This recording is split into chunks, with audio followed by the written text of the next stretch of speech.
Holding a second referendum on Brexit is a controversial topic, with people holding strong opinions on both sides of the debate. That's why we chose it to be the first topic we cover in our new series, Opinionated. We asked people to fill out a survey covering 5 topics, one of which was a second referendum. We're going to make a video looking into each of the topics, looking at both sides, and discussing what our audience thinks on each of the issues. We're going to start the series today talking about the second referendum, but the other videos will be coming out in a few weeks' time. That means that you still have a chance to give us your opinion.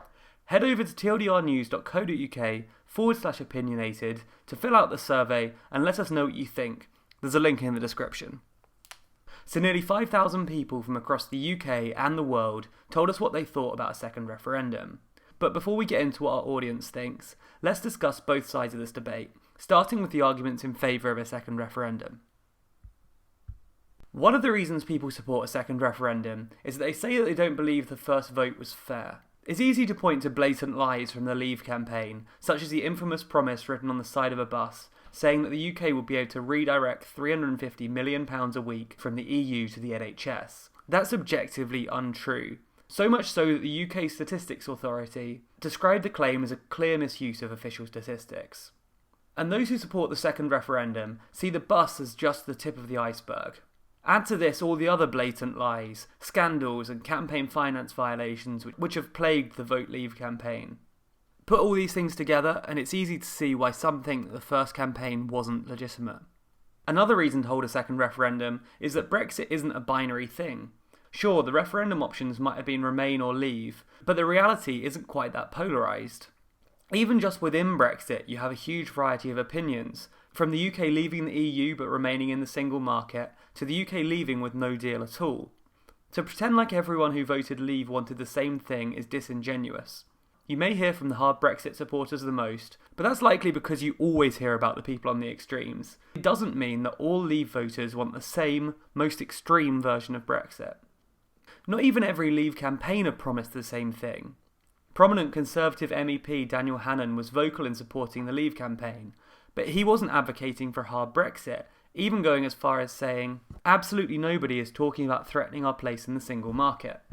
Owen Paterson, a Tory MP and another key Vote Leave campaigner, claimed something similar, remarking, "Only a madman would actually leave the market." To paraphrase Mr Paterson, only a madman would believe that all Leave voters and campaigners wanted a hard Brexit and would be happy with a no deal. It simply isn't true. Maybe they should have offered more choices back in the 2016 referendum, allowing people to show where they stand more precisely. That would allow us to better separate the Jacob Rees-Moggs from the Daniel Hannans, but in reality a vote like that would have been a little convoluted. A second referendum could be the chance to do exactly that though. The public have now seen how Brexit is panning out, and now they have the chance to say if they like the deal which the government has, and if they want to see that enacted. They can also say if they don't like the deal, and would prefer to leave with no deal at all, or if they want to abandon the whole thing altogether. Allowing people to vote again under these circumstances isn't ignoring the initial referendum, it's allowing the public to show the government exactly what it wants from Brexit. A second referendum doesn't just allow people to clarify what they're looking for, it also allows them to change their mind. Our current political climate seems to favour extremes and unwavering positions, but there's nothing wrong with changing your mind. There's been some pretty serious changes since the original referendum, and in many ways it hasn't worked out the way we expected. Conservative MP Liam Fox famously said that getting a free trade deal with the EU would be the easiest thing in human history, a statement which hasn't aged well. Things have changed, and people should be allowed a second chance to vote based on the new facts. Finally, and I know this argument winds up a lot of Leave supporters, but the original referendum was just an advisory vote. There was nothing legally binding about it, and Parliament could choose to simply ignore it.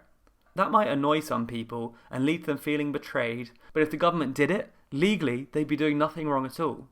Before we check out the other side of the argument, if you're interested in hearing more about what the official opposition party, Labour, think about this whole thing, and how it differs from the government's position on a second referendum, you can find a video and article on that topic over at tldrnews.co.uk/Labour vote. There's also a link to that in the description.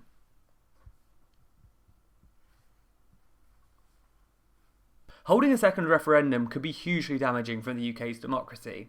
It risks setting a dangerous precedent that decisions can be overturned simply because one side doesn't like the result.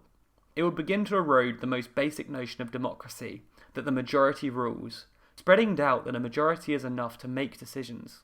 If we decided before the 2016 referendum that a 60% or 70% supermajority would be needed to start Brexit, then that would be a different thing. But changing the rules and saying or implying that a majority isn't enough after the vote has happened undermines a very core principle of British democracy.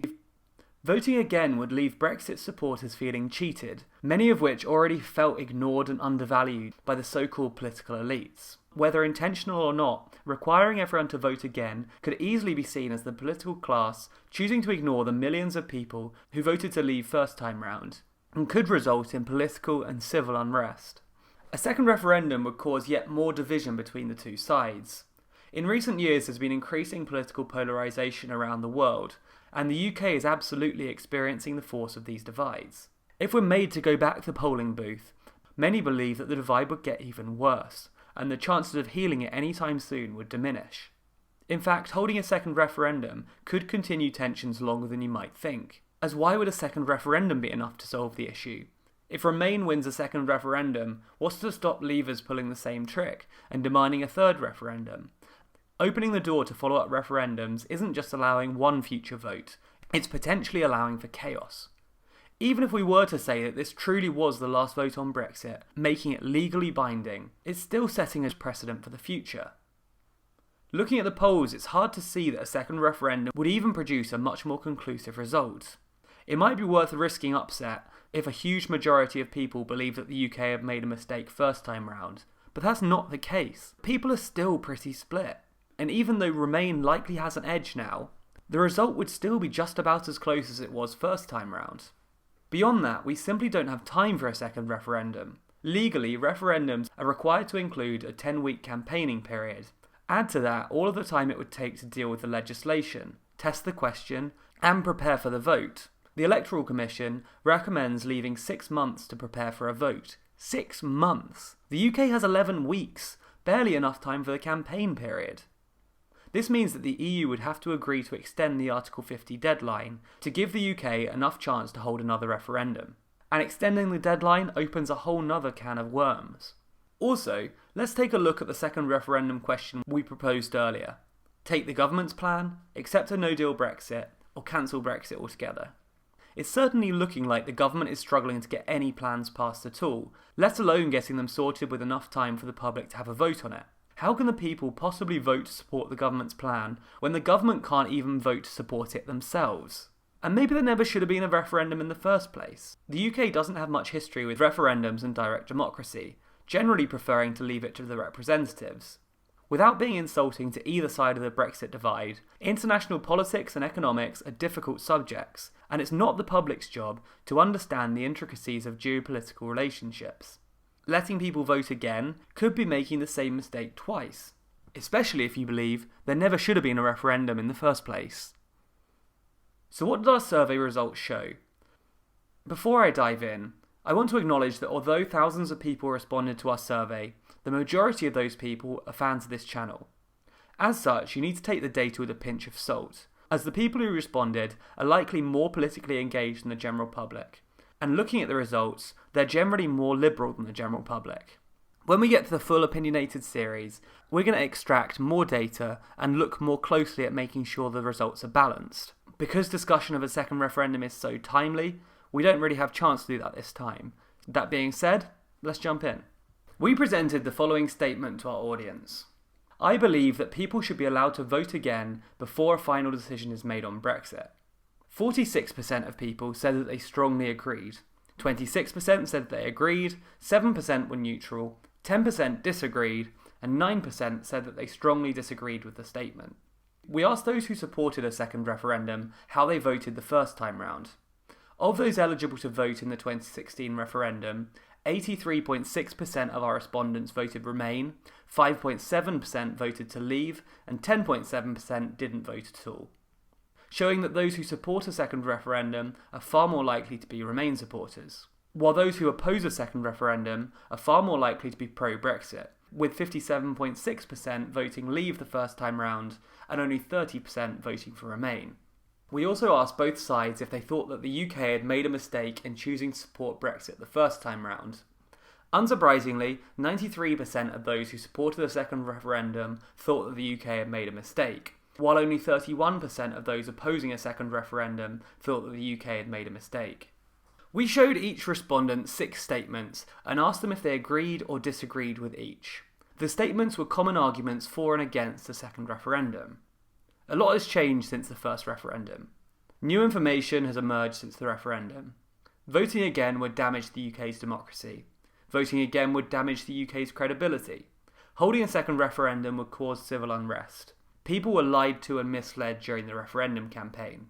First, let's look at what the people who support the second referendum think. This is the percentage of people who supported each of the statements. While when you look at the data of those who oppose a second referendum, you find almost the opposite results. It seems, as expected, most people agreed with the arguments which backed up their side of the debate. The only statement with the majority of people supporting it on both sides was that there had been lies during the campaign. We might not all agree who lied or what about, but most people agree that people were misled during the campaign. Finally, we asked people what result they expected from Brexit. How do they think this whole thing's going to end? The options they were given were that the UK leaves with a deal, the UK leaves with no deal, or the UK doesn't leave at all. Want to know what they said? We'll find that out and get much deeper analysis, including regional differences, at tldrnews.co.uk/second vote. So now you know all of the key arguments, and you know what other people think too. I know that the YouTube comment section isn't necessarily the best forum for debates, but I'd still be interested in seeing you fight your side below, and I'll definitely be keeping an eye on what you're all saying. We also have the Opinionated exit poll on our website.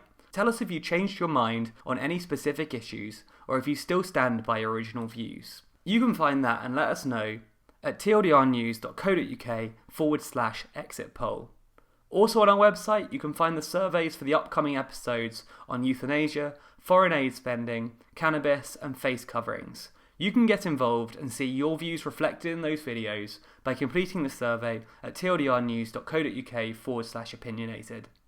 Thank you so much to everyone who's completed the survey so far, and thank you to you for watching.